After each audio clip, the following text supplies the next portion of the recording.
Today, the workplace is more dynamic and diverse than it's ever been. 4 generations coming together to contribute to our economy's growth.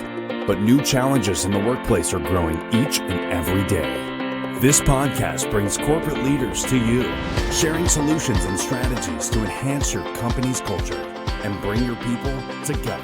Rise Up For You presents its newest podcast series, Workplace Solutions. People matter.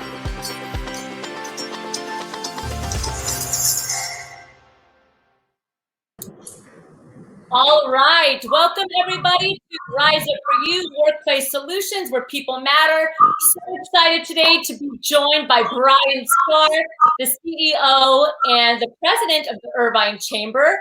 So I know I'm a little bit early. Sometimes I do this around 5 p.m. PST time, but we wanted to jump in early today. So again, super excited to have you here. I would love for you to get to know our guest today. So Bryan, I'm going to pass it over to you. Tell us a little bit about yourself and the great work that you're doing. Well, thank you, Nita. Thank you for having me here. I'm very happy to be able to talk to your audience. And I've seen some of the previous podcasts, and you've had some great individuals speaking. So I'm honored to be in that company. So I am the president and CEO of the Greater Irvine Chamber. I've been there just shy of 4 years. And previous to that, I was senior vice president for the Orange County Business Council, mostly handling external affairs, government relations, and public policy and politics. And then prior to that, I was the CEO of the Building Industry Association, which is the association representing the home builders here in Orange County. So I've been in association management for about 16 years now. And I am surrounded by an incredible team, an incredible board of directors, and really very lucky to be able to serve my community in this capacity. So it's been a fun ride, and we continue to evolve as an organization. Obviously, we'll probably get into some of that. The economy here is very diverse and continues to thrive. So we are afforded the opportunity to be very well resourced and actually move the ball forward on how we advance the Irvine Master Plan. So that's really, in a nutshell, our mission is to enhance the economic vitality of Greater Irvine. And so everything we do is related to economic development and surrounds that mission statement. Yeah, thank you for that. So, I'm a part of the Irvine Chamber, and a lot has happened in the last year, and you have a pretty extensive background when it comes to leading organizations, leading people, leading the community.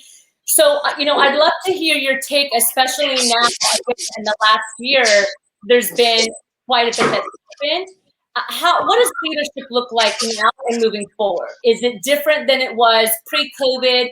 And what do you think are top leadership qualities that we really need to start using moving forward?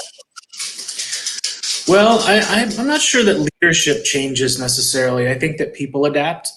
Leadership, in my view, is the ability to lift up those around you, not only organizations, but people. And in particular, my favorite part of my job is helping to foster growth within my own team, watching individuals go from maybe an administrative role to advancing into executive leadership and strategic thinking.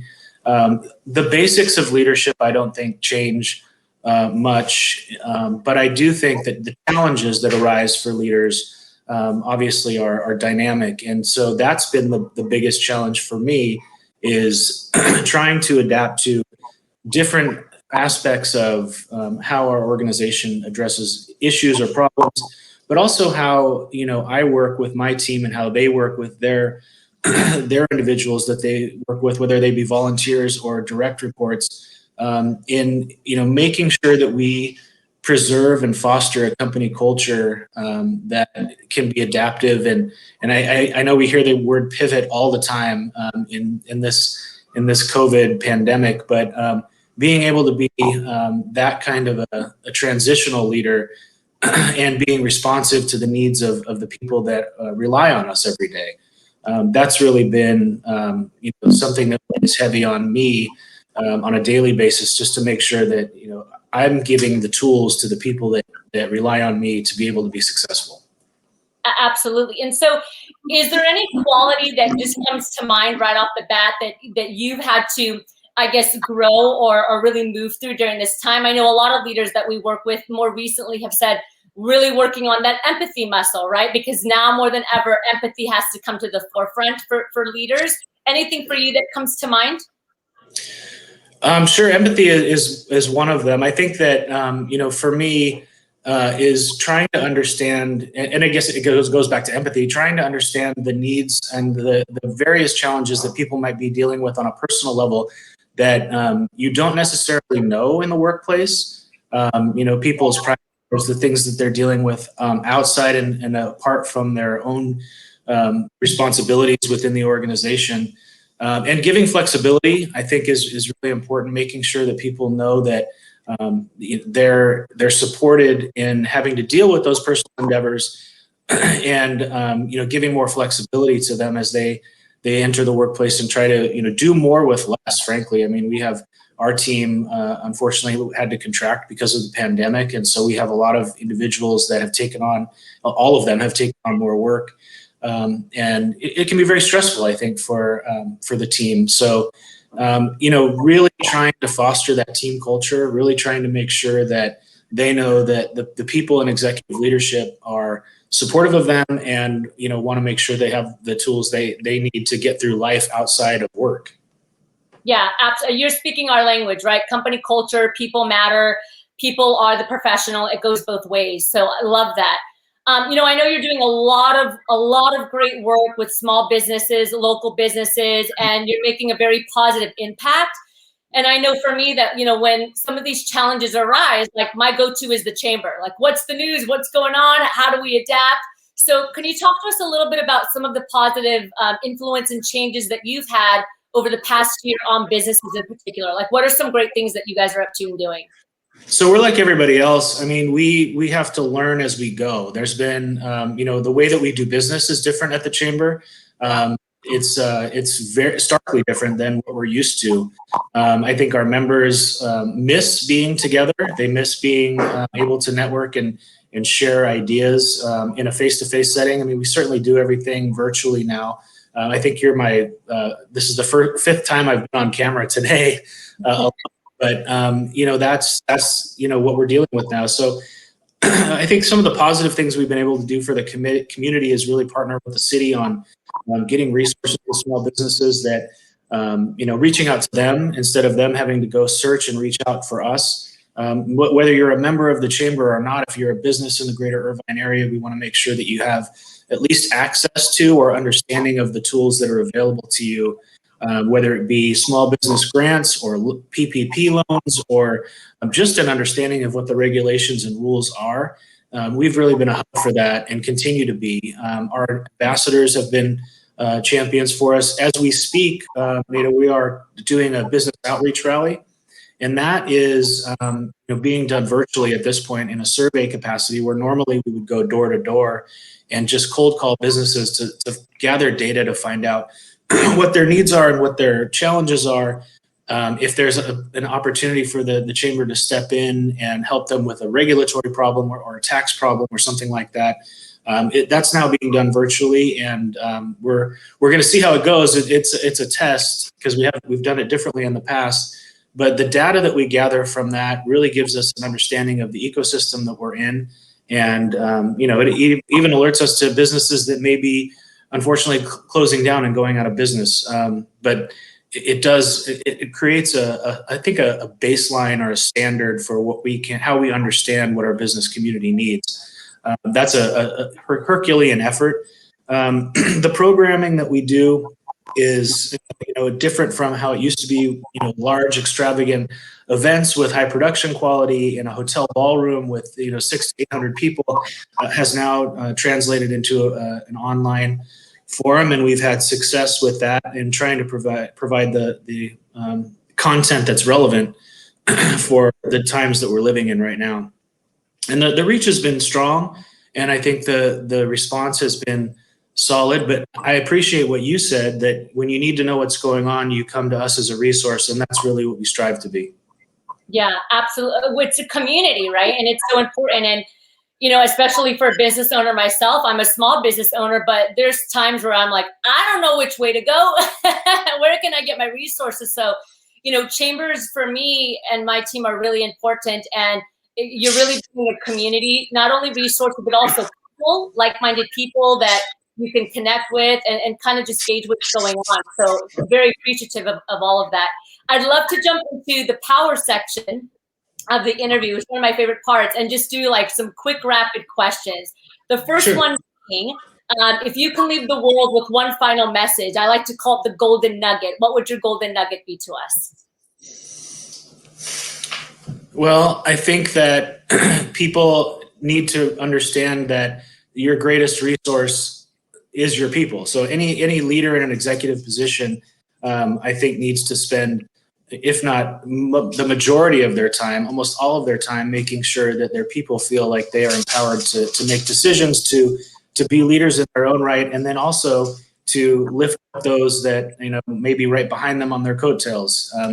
I think it's really important for executive leadership in particular to make sure that the next generation is given not management, but leadership, and lift your hand down the ladder and pull somebody up behind you. I love that. Thank you. Great response. And one of your team members, Tammy, is writing positive things about you right now. That's great leadership on your end. And then I also next question for you is, what's one value for you that's just a non-negotiable, something that you always stand and live by? Well, there's many. If I had to pick one, I think that I would say, and I'll go back to just the thematic, responses, is that loyalty to my team. And I think that loyalty, not for them to be loyal to me necessarily, but loyalty to, I think a combined mission, a collective mission, but also understand that I'm loyal to them. Absolutely. Absolutely. And the last thing, but one more question, but before I ask you, tell us a little bit more about how we can reach out, especially if we're local in Orange County, learning more about the Irvine Chamber or anything that you have coming up. Yeah, thank you for that. So obviously our website, irvinechamber.com, is a wealth of resources, and we have access through a portal to our economic development resources, our destination marketing and destination Irvine resources, and basic chamber resources. And then, follow us or myself or the chamber individually on LinkedIn and Instagram and Facebook. We're pretty prolific in our communications. And then also go through the website and sign up for our newsletter, because I think that on a weekly basis comes out every Wednesday. You'll get one today. And we think, and our feedback is that it's relevant information at the right time in real time. Awesome. Very good. Thank you so much, Bryan. So please make sure to check out Bryan, check out the chamber. I know I'm seeing that some of the links are being popped in below, which is great. So if anyone's interested, you can click on the links below in the comments. And lastly, as you know, we're Rise Up For You. We're working with corporations and people around the world on enhancing culture and really developing these social and emotional skills. What comes to mind for you when you hear Rise Up For You? Well, I have a personal interest in Rise Up For You because as you know, we've had a conversation before.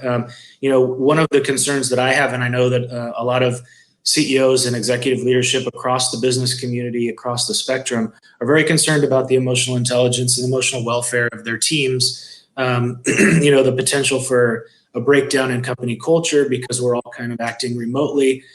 Sometimes people might just get a little stir crazy, especially if they have young children at home and that are not being able to go to school. That is a universal problem or concern that I've heard, not just for myself, but for like I said, CEOs across the board that are very, very concerned about their teams, especially younger members of their team that may not be as ingrained into the company culture of having some kind of a breakdown in how the team operates and what productivity looks like because of that. Yeah, absolutely. And thank you for saying that. You're absolutely right. And working remotely, especially, if they're still hiring, which you just mentioned, there's a lot of companies that are still hiring they're getting to learn the culture from a Zoom screen. So absolutely right. Bryan, thank you so much for joining us today. Really, really appreciate your time. All of those that are watching or that are going to watch later, please connect with Bryan on LinkedIn. Check out the Greater Irvine Chamber, learn more. I know they have a ton of events coming up, one coming up in March for Women's History Month. So thank you again, Bryan, for joining. And again, my name is Netta with Rise Up For You, Workplace Solutions Podcast, here every single Wednesday, bringing amazing leaders and executives to the forefront to talk about workplace solutions. Have an amazing day. Thank you, everyone, for joining us. Thank you, Netta.